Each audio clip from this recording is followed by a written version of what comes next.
नहमदुहु व नुसल्ली अला रसूलिहिल करीम। अज़ीज़ान मोहतरम, मैं Mohammad Aslam Dudde, chairman liberal party Pakistan, आपसे मुखातिब हूँ और आप देख रहे हैं liberal party Pakistan YouTube channel. अज़ीज़ान मोहतरम, पेशी खिदमत है प्रोग्राम लिबरल निज़ाम हुकूमत, एपिसोड नंबर 19। अज़ीज़ान मोहतरम, आज का मौजू है लिबरल जमहूरी रवैयों और हुकूमतों से मुतालिक कवानीन फ़ितरत का फ़हम। अज़ीज़ान मोहतरम, आप हज़रात के सामने रियासत की इब्तिदा के नज़रियात रख रहा हूँ। सबसे पहले मैंने आपके सामने मजहबी नज़रिया रखा, उसके बाद मैंने सेकुलर नज़रियात आपके सामने रखे जो तादाद में 5-6 के करीब थे। उसके बाद मैंने आपके सामने मेरा ज़ाती नज़रिया, मेरा अपना तख्लीक करदा और वज़ा करदा जदलियाती लिबरल नज़रिया रियासत की इब्तिदा से मुतालिक जो था वो रखा आपके सामने। और मैंने आपको बताया कि रियासत की इब्तिदा कवानीन फ़ितरत की फ़हम से हुई है। कवानीन फ़ितरत का फ़हम जो जो इंसान ने हासिल किया तो वो रियासत की इब्तिदा तक पहुंचा और पहुंचने में कामयाब हुआ। तो अज़ीज़ान मोहतरम, आज उसी हवाला से मैं आपको बताने वाला हूं कि लिबरल जमहूरी रवैयों और हुकूमतों से मुतल्लक़ कवानीन फ़ितरत का फ़हम इंसान ने कैसे हासिल किया। तो अज़ीज़ान मोहतरम, हमने पिछले एपिसोड में ये बात समझी थी कि बादशाहत से मुतल्लिक कवानीन फ़ितरत का फ़हम इंसान ने कैसे हासिल किया। तो अज़ीज़ान मोहतरम, बादशाह तक जब इंसान पहुँचने में कामयाब हो गया तो धीरे धीरे उसको एहसास हुआ कि बादशाह जो हैं वो तो अपने ज़ाती मकासद के लिए काम करते हैं या अपने अजीज़ व अकारब के की बेहतरी भलाई के लिए काम करते हैं। अवाम उन्नास की बेहतरी भलाई तो उनके सामने नहीं होती, लिहाजा बादशाह से लोग धीरे धीरे ग्रेजुअली तंग आने लगे और वो इसको एक गलत निज़ाम तस्वर करने लगे। और उनकी कोशिश थी कि अब इक़्तिदार की बागडोर बादशाह की बजाय उनके अपने हाथ में आ जाए। तो गोया कि आवाम को एहसास होने लगा था कि इक़्तिदार जो है वो ख़ुद भी हासिल कर सकते हैं और उनके पास इक़्तिदार होना चाहिए और इक़्तिदार की बागडोर उनके अपने हाथों में होनी चाहिए ताकि वो अपनी बेहतरी भलाई के लिए काम कर सकें और अपने अजीज़ व अकारब की बेहतरी भलाई के लिए काम कर सकें और दुनिया में इंसानियत की बेहतरी और भलाई के लिए काम कर सकें। तो ये तसव्वुर अवाम उन्नास के ज़हनों में धीरे धीरे उभरने लगा और इससे मुतल्लक़ कवानीन फ़ितरत का फ़हम इंसान जो था वो धीरे धीरे हासिल करने लगा।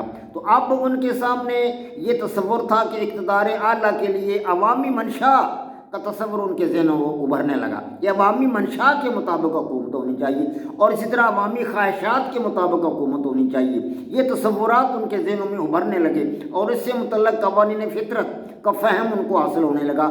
इसी तरह अवामी हुकूक का तस्वर भी उनके ज़हनों में उभरने लगा और अवामी राय का तस्वर भी उनके ज़हनों में उभरने लगा। और इन तमाम के हवाला से उनके ज़हनों में ये बात आती थी कि आवाम की बेहतरी और भलाई उस वक़्त हो सकती है जब इक़्तिदार की बागडोर आवाम के हाथ में होगी।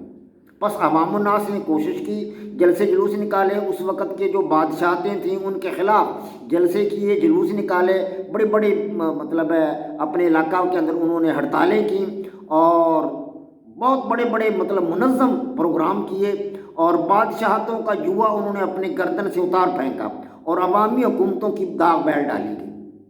तो अब अवामी नुमाइंदे मुंतखब होने लगे थे, अवाम की अपनी हुकूमत थी, अवामी हुक्मरान बनने लगे। तो गोया कि ये एक जमहूरी निज़ाम की दाग बैल डाली जा चुकी थी। तो जमहूरी निज़ाम में ये 3 बातें थी कि अवाम की हुकूमत है, यानी हुकूमत अवाम की, अवाम के ज़रिए और अवाम ही के लिए, यानी आवाम की हुकूमत आवाम के ज़रिए और आवाम ही के लिए। ये 3 बुनियादी नुकात थे इसमें। तो गोया कि अब अवामी हुकूमतें जो थी वो वजूद में आने लगी और इन हुकूमतों में आवाम को मुकम्मल तौर पर आज़ादी दी गई थी। आवाम के हकूक़ का ख्याल रखा गया था, उनको बहुत सारे हकूक़ अता किए गए थे और उनकी बेहतरी भलाई के लिए, अवाम उन्नास की बेहतरी भलाई के लिए बहुत सारे काम जो थे वो किए गए।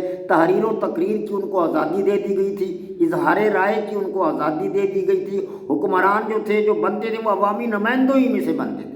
जो अवामी नुमाइंदे मुंतखब होते थे वो अपने में से एक आदमी को अपना वज़ीर आज़म या वज़ीर आला या सरबराह हुकूमत जो भी था उनका, वो उसको मुंतखब कर लेते थे। तो अब लोगों की फलाह बहबूद के लिए काम होने लगे क्योंकि अवाम के अंदर ही से मुंतखब नुमाइंदा होता था जो वज़ीर आज़म होता था। ज़ाहिर है वो उसने फिर अवाम की बेहतरी भलाई के लिए काम करना था। उसके साथ जो दूसरे नुमाइंदे होते थे वो भी अवाम के मुंतखब करता होते थे। लिहाजा लोगों की फलाह बहबूद के लिए काम होने लगा, अवाम उन्नास को रोज़गार मिलने लग गया مفت تعلیم ہوگی، مفت علاج معالجہ ہو گیا. تو اب لبرل ریاستیں وجود میں آ گئی تھیں. یہاں تک لبرل ریاستیں وجود میں آ گئی تھی تو لبرل ریاستوں نے تعلیم کے لیے تعلیمی ادارے بنانا شروع کر دیے، علاج معالجہ کے لیے بڑے بڑے ہسپتال قائم کر دیے، تعلیمی اداروں کے مقصد کو پورا کرنے کے لیے بڑے بڑے کالجز بنائے گئے، یونیورسٹیاں بنائی گئیں، اعلیٰ تعلیم کے ادارے بنائے گئے، اور بڑے بوڑھوں کی بہتری بھلائی کے لیے پینشن کا نظام وضع کیا گیا، پینشن کا نظام وضع کیا گیا. اسی طرح انشورنس کا نظام وضع کیا گیا.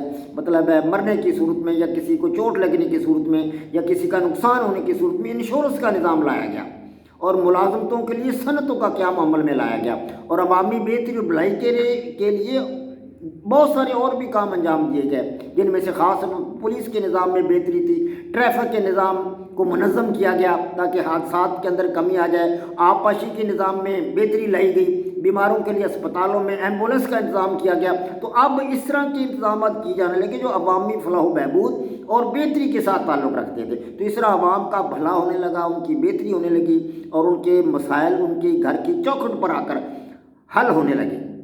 وما علینا الا البلاغ. پاک فوج زندہ باد، پاکستان پائندہ باد.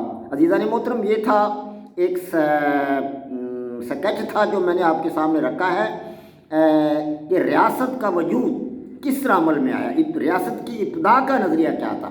تو ریاست کی ابتدا کے بارے میں نے آپ کے سامنے یہ تمام نظریات رکھ دیے ہیں، مذہبی نظریہ بھی رکھ دیا ہے، لبرل نظریات بھی رکھ دیے ہیں، اور میں نے اپنا پیش کردہ جدلیاتی لبرل نظریہ بھی رکھ دیا ہے، جس میں قوانین فطرت کے فہم سے حکومتوں کا وجود عمل میں آیا، لبرل حکومتوں کا وجود عمل میں آیا. اس کے بعد انشاءاللہ ہم اگلا موضوع شروع کریں گے.